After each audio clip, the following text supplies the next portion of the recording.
हाँ, बच्चों biotech channel में आपका स्वागत है। नमस्कार।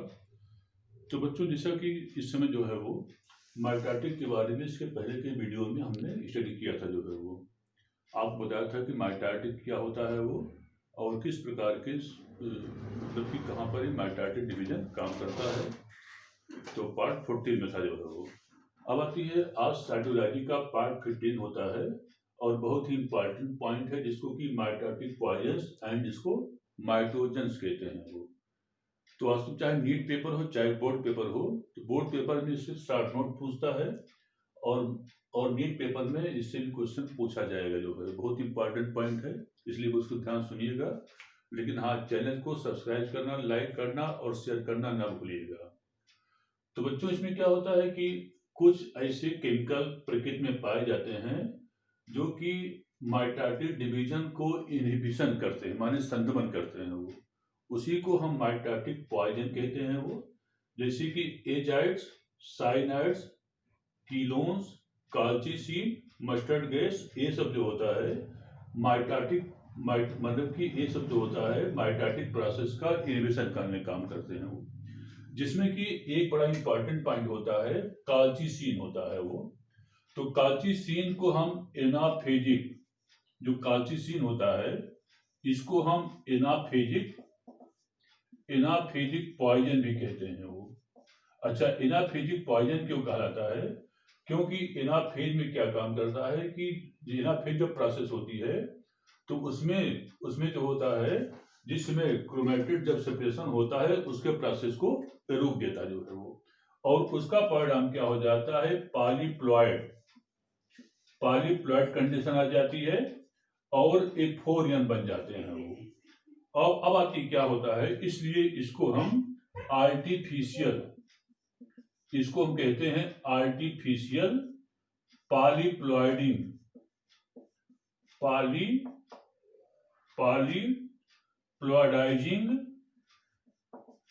पॉलीप्लोइडाइजिंग एजेंट भी कहते हैं बच्चों जो है वो।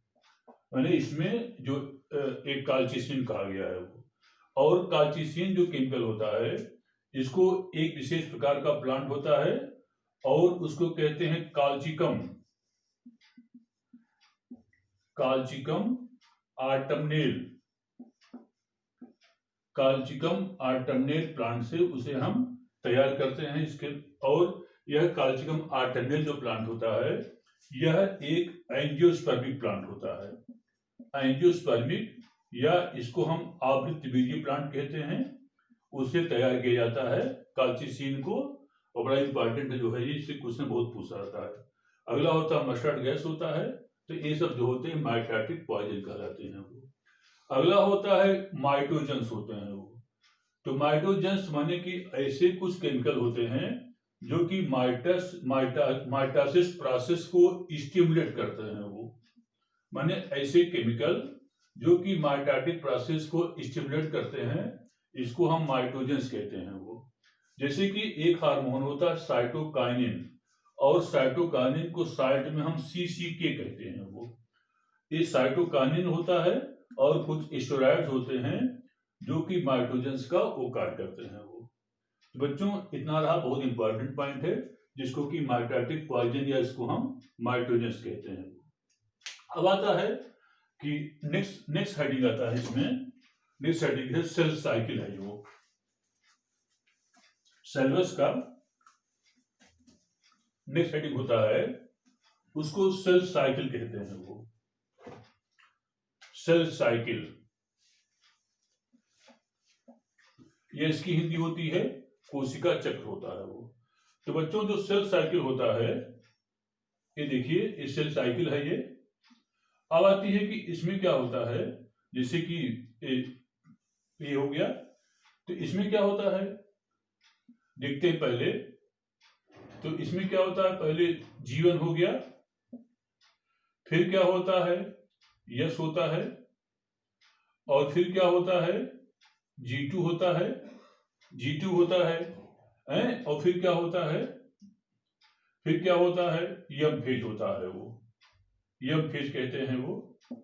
तो G1 पहला होता है, G1 फेज होता है वो। G1 फेज, या इसको हम गैप, G1 फेज या इसको हम फर्स्ट गैप कहते हैं। वो फर्स्ट गैप G1 फेज या फर्स्ट गैप फेज कहलाता है। मीन्स फर्स्ट होता है G1 फेज या इसको हम फर्स्ट गैप फेज बोलते हैं। वो एक कुल समय का 30 से 40% समय लेता है वो, और इस समय जो है वो डीएनए के संश्लेषण के लिए आवश्यक एंजाइम का संश्लेषण एवं संग्रह होता है वो। अब आती है कि अगला होता है यस स्टेज होता है वो। नंबर सेकंड होता है, सेकंड को यस स्टेज कहते हैं वो। यस स्टेज या इसको हम सिंथेसिस स्टेज कहते हैं वो। सिंथेसिस स्टेज या संश्लेषण स्टेज कहलाता है वो। और यह कुल माने कुल टाइम का लगभग 30 से 50% टाइम जो लेता है वो। और इस केस में क्या होता है कि जो डीएनए होता है, माने कि जो क्रोमोसोम होता है वो, माने कि क्या मतलब कि इसमें डीएनए का संश्लेषण होता है वो। और इस केस में क्या होता है कि मीन्स इसमें डीएनए का संश्लेषण होता है, और इसमें क्या होता है कि माने कि क्रोमैटिड जो होते हैं दोनों अलग अलग हो जाते हैं क्रोमोसोम के, क्योंकि दोनों जो क्रोमोसोम में क्रोमैटिड्स होते हैं वो। और इससे क्या हो जाता है कि क्रोमैटिड्स जो होता है अलग अलग हो जाते हैं। तो कुल मिलाकर के इस स्टेज में डीएनए का रिप्लिकेशन माने कि सिंथेसिस ऑफ जो डीएनए होता है वो, इसके रिप्लिकेशन स्टेज कहते हैं जो है वो। अब आती है अगला होता है G2 स्टेज होता है वो। G2 स्टेज को हम ग्रोथ नंबर थर्ड आता है वो। नंबर थर्ड आता है G2 स्टेज आता है वो। और G2 स्टेज को हम ग्रोथ स्टेज कहते हैं वो। ग्रोथ स्टेज कहलाता है वो। तो बच्चों ग्रोथ स्टेज जो होता है, एज जो होता है टोटल टाइम का 10 से 20% टाइम जो है G2 स्टेज लेता है वो। और इस अवस्था में कोशिका फुल्ली आकार होती जाती है वो, और कोशिका विभाजन के लिए जो है वो प्रिपेयर हो जाती है वो। एक से बड़ा इंपॉर्टेंट पॉइंट होता है कि जो G1 अवस्था हो जाती है, तो G1 अवस्था के होने के बाद दो कंडीशन आती है वो, या तो यस अवस्था में चली जाए या तो G0 अवस्था में चली जाए जो है वो। तो G0 जो अवस्था होती है वह नॉन डिवाइडिंग अवस्था होती है वो। नॉन डिवाइडिंग अवस्था कहलाती जो है वो। माने क्या मतलब, इस स्टेज में जो होता है सेल का डिवीजन नहीं होता है।